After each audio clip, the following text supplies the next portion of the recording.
when you did the Capcom deal Yeah. with PlayStation and Street Fighter and stuff like Yeah. that, like it was only for PlayStation and PC, but Yeah. you came out specifically and was Mhm. like, look, this don't ask me again. It's not coming to Xbox. It's for PlayStation. It's for PC. It's not coming to Xbox. That's the deal Yeah. we did. That's it. Case closed. You don't have to ask, questions, right? So Yeah. what I want to ask you is, when you look at the deal with that, like this is the big deal with Microsoft and Bethesda, Yeah. and we've seen Yeah, this, totally. and we've seen this before with Microsoft Yeah. and Mohag. With the $2.5 Yep. billion deal. Totally. Minecraft is still on everywhere. Even Sure is. Minecraft Dungeons is still everywhere because they Yeah. want to make money. Why exclude it? So Yeah. I want to know what your thoughts is on this Microsoft Bethesda deal, Yeah. and what I guess they're trying to say with this case by case stuff. Yeah. Because the wording Yeah. is very funny, but your Sure. wording was clear. So I want to know what you think about that. Yeah, sure, man. I think it's, first of all, it's amazing. I mean, I love the team over at Bethesda. We've been working with them for years and years and years, and Todd Howard and all the different people there have been phenomenal partners. So I'm super happy for them, but also for Microsoft. I mean, the amount of amazing products, and with Arcane and id and all those different things, it's fantastic. I think the way I interpret that stuff, and I love that I now have this insight. But it's so funny because like the console wars and all that stuff is happening, and I just don't analyze it like I used to. Like I used to be like, okay, you've got to do the P&L analysis. What would that have done? And what does this make? And now I just sit back and be like, that's crazy, So the way that I think that it would happen is, I don't think it's the same as when they bought like Ninja Theory and Obsidian and all that stuff. Those were about content plays, adding more content to Xbox Game Pass and to add more sort of bench strength. I think Bethesda feels strategically bigger. And I think that's why they're like, hey, listen, they have to look at each game on a case-by-case basis. I think the reason they don't want to do a whole promise is because maybe the next game from Todd, whoever knows which of the franchises, whether it's a sequel to game X, Y, or Z, maybe they want to make one of those strategically a Game Pass only game, but then other stuff they want to bring to everyone. Because the bottom line is, I think it feels to me like their goals are a little bit different than like Xbox and then PlayStations and Nintendo's, right? They're really trying to drive people towards a Game Pass subscription. Right. But at the same time, Bethesda has decades of experience working with all the other platforms and making awesome stuff. And so they also don't want to chop that away and peel off a lot of those fans there. So we'll see, man. It might go either way. I've seen some of the sort of Twitter chatter around like, they'll never go to any other console. And other people saying, you're a liar. It'll probably go to all the other consoles. It's also up to the other consoles of like, is it all going to work out? They play nice. And you're absolutely right.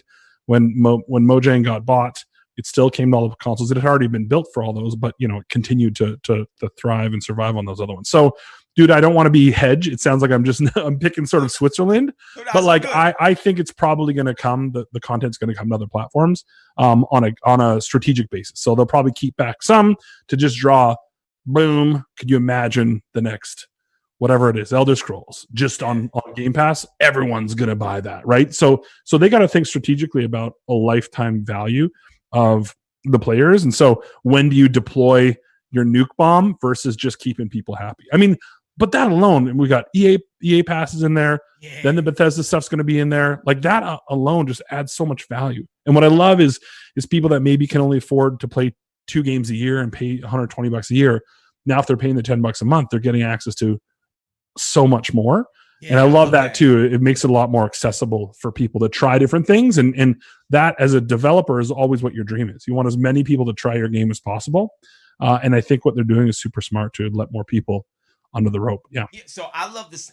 Like, so here's my thing. I love it too. I love the fact that the barrier of entry is easy. Like, you know what I'm saying? Totally. So I love that. Now, the thing that I wanted to follow up on when it comes to that, the case by case thing, is that when you think about it from a standpoint, it's 2 things. So the way I look at it is, you can either spend $70 on each game or just come here, and that's the exclusive. The exclusive is the way you get the game. Like, not so much of you not just having this game on this platform, because Todd Howard and even P. Hines, I believe it's P. Hines who said it, but I think that the fact that Bethesda is still the publisher, and the fact that Phil Spencer said they're not becoming us. Right. Those are key words that stand out to me, being somebody that's a fan and also have insight.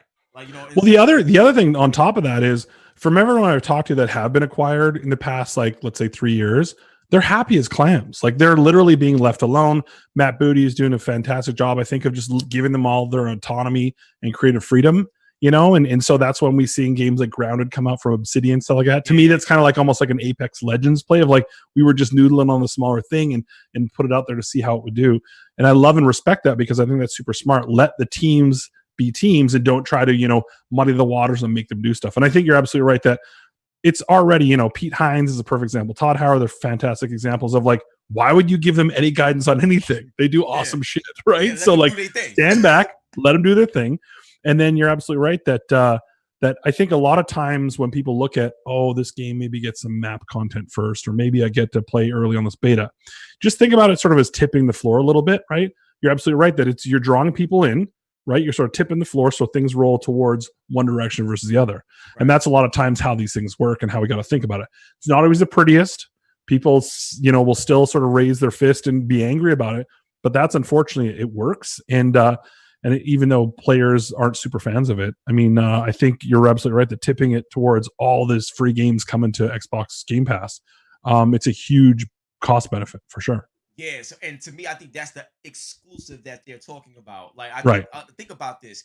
Even if the games is on another system, you have people out there that just, I'm never gonna get an Xbox because I just don't like Xbox. I'm PlayStation only.